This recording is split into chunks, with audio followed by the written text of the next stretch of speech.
People abuse me like that.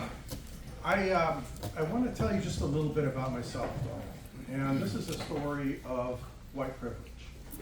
When my parents bought our house here in Fullerton in 1951, not 52, it was finished. That's when I was born. And they were subsidized by the Federal Housing Administration, FHA. The FHA loan program that they benefited from, and many people in our baby boom generation benefited from, was by the design exclusively for white people. They had very, very consistent policies across the United States discriminating against blacks, Latinos, and Asians in the giving of these loan guarantees, ergo getting into homes. My parents benefited from that. We also got GI Bill, and I think my parents' loaned them a little money to get into the house that I live in today. That house became their, it was a struggle at first to make the payments, but as you learn about equity, you build equity and your payments don't go up for all those years. So while my parents were building equity, a friend of mine, high school, Danny, African American, his parents did not get FHA loans. They did not get the subsidy that we enjoyed. Hence, they were renters. And as time went on and the cost of living went up, they paid more and more of their money into rent and didn't have any equity. My parents' equity helped myself and my 4 siblings to buy our own homes. That equity I used to help my 3 children buy their own homes.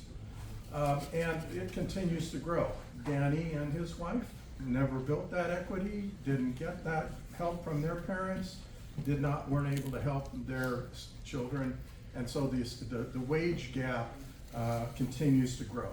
I lay that out really to suggest to you that there's a fundamental disadvantage that many people in our community come to by rote of their race and ethnicity when it comes to ability to afford housing. So I think we're in a housing crisis. Our children and even our working families, are unable to afford to live in our community anymore. This is a problem. We have a health crisis also. We've seen the way the opioid crisis has hit Fullerton, and especially when we're cleaning up some of the camps of the homeless encampments.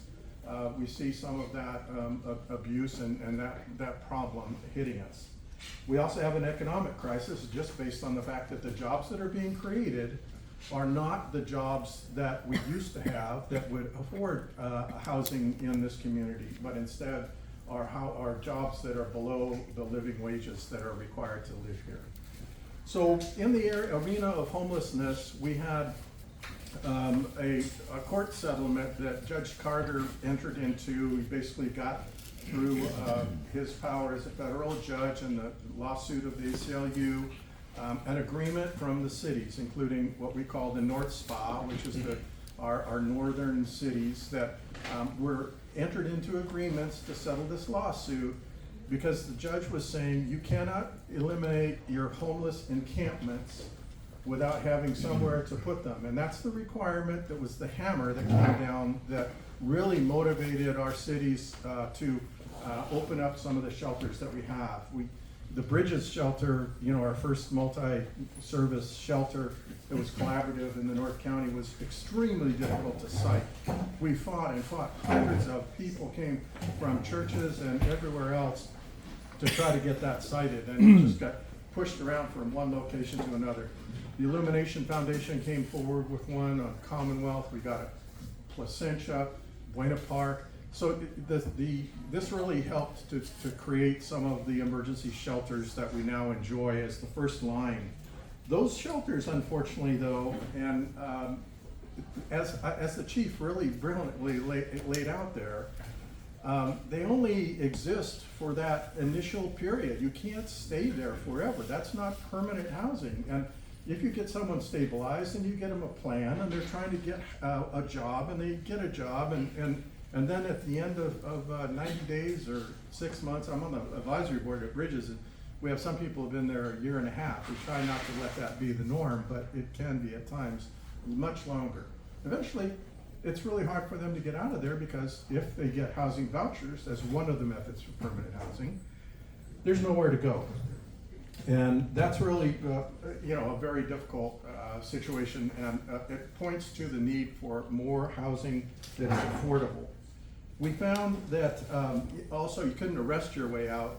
Before we finally settled on the shelters as a first line, Police Chief Dunn told our little task force in Fullerton, you can't arrest your way out of this. That's a no-win situation. There is not a way to absolve us of the homeless problem through the use of jail. Even the Orange County Sheriff will tell you that the jail is the largest homeless mental health facility in the county, because a large portion of the people there are suffering from mental illness as well as homelessness. So anyway, the lack of affordable housing causes us a lot of problems. Among other things, more smog, as people have to commute longer distances to come to work here, and cannot find affordable housing locally, so that's an ongoing challenge. We have, one of the needs we've identified is the need for what we call permanent supportive housing, and that's housing where there is an element of support for people that might be struggling with mental illness and other disabilities, and that housing is extremely difficult to site as well. We were successful actually it came as a recommendation after the Kelly Thomas task force came in with our report to the city. The city did open, with the assistance of a community of friends, a nonprofit developer, Fullerton Heights, which is in the flatlands. I don't know where they got the idea of heights, but it might have been because there were so many also sites that were selected for that permanent housing that failed to get the city to support them. But anyway, to identify the need, we have what's called the Regional Housing Needs Assessment, RHNA. RHNA is essentially based, it's like a scientific formula. It's based on who is living here now, what jobs do you have here now, and what's the birth rate, and they essentially then say, okay, you need 13,000 homes in this community, and 3,000 of them essentially need to be available to people making between 0 and 80% of the median income, which is nearly $100,000 now. So very low income, low income, and extremely low income are the categories that falls in. And that housing is really important, and that's really the focus, I think, of some of the things that we, that Jay and the Housing Element Committee needs to focus on. Well, that housing element has proceeded just about as slow as you can imagine. With COVID and the complete disruption of our professional staff that turned over at the time, and it's still inching along. Speaking with them this week, they're having public hearings now about it. But the key element in the housing element in terms of affordable housing, I think, is the housing opportunities overlay zone, housing incentives opportunity zone. Anyway, the overlay zone that establishes the zoning that is required in order to build affordable housing. And they identify the sites all over the city. And to get your housing element passed, which you must get it passed by the state government, to get it past state HCD, you have to have enough zoned properties to meet your RHNA identified needs. So that's a real pressure point. And so we don't have a housing element that's approved, even though we're already past date of that approval when it should be. One of the elements of the potential for affordable housing is city-owned property. We found quite quickly that even when the city owned it, that's not the easiest thing to get affordable housing on. When we saw Bass and Cherry Tree Farm, which is essentially a rotten, deteriorated property where lots of different unsuccessful businesses have been, was taken off the table because of our desire for open space and parks, and that's in a very park-heavy, affluent community, and so the neighborhood opposition was strong enough to keep that from going through. 3 other properties still on the line, 1600 Commonwealth. The developer Meta is in the process of getting a property proposal through there. The tank farm on Euclid was put up by the city, but it did not get approved yet because there is no developer that has come forward with a proposal to use that property. That would probably be a mixed development property with a portion for affordable. And the Rolling Hills property, 799 Rolling Hills Drive.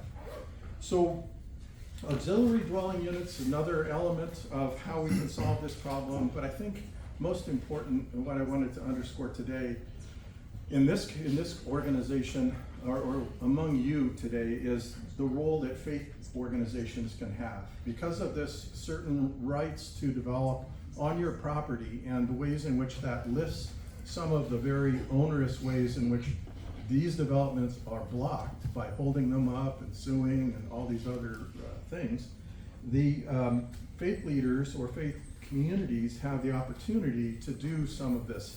And it particularly fits well if your churches are looking at various needs, from rebuilding your old buildings, downsizing your buildings, consolidating your buildings, finding your parking lots.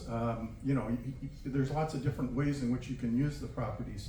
I think in particular, if you look at the Methodist Church, they've done some amazing things in Garden Grove and Santa Ana. In both of those Methodist churches, they consolidated two churches and they let one property go, and the other they did a mixed use where the church property was upgraded and the housing was built, affordable housing was built in the other portion of it. Fantastic, beautiful projects. I think we're going to hear more about the model that the Episcopal Church has done in Buena Park and in Placentia, where we have some speakers to talk about that more in depth, but another great, ways to do it. And the Orange Bible Church in Orange, Tustin area, that was able to take a portion of their property and use that for affordable housing, sell it, and that money helped the church to redevelop.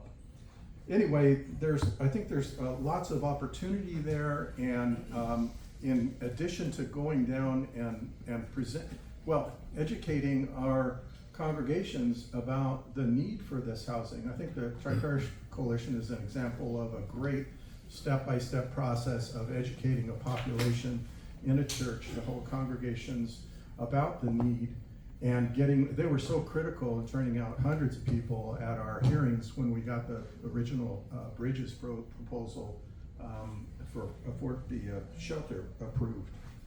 Anyway, one of the things that a pastor said at one of our early meetings in the Kelly Thomas task force was, when did it become acceptable for us to drive down Harbor Boulevard and see somebody who is clearly mentally ill and out of control and elderly and just drive by? When did that become okay? And I think a lot of people said, it's not okay. We have to do something. The same is true. We have veterans suffering from PTSD and the drugs that may have come into their lives and other ones. And the issue of electing city council members that are going to be willing to stand up and really make these proposals work. So I think we have an opportunity. I really appreciate OC United, Jay, and the JJJs, Jason, John, and Jay, and your work here as well as in the community. I know this is just one of the initiatives you have, as well as the Hope Center. That's been an amazing element in this multifaceted work. But affordable housing is a key to our future, and unless we want to be a bunch of 90-year-old elderly folks with no young people around to mow our lawns, serve us food, tend to our health care or anything else, we better do something. It's just in our direct self-interest as people and as aging community to figure out a more balanced way to house our community. I think I probably ran over my time, Jay. I apologize if I did. Thank you, Rusty.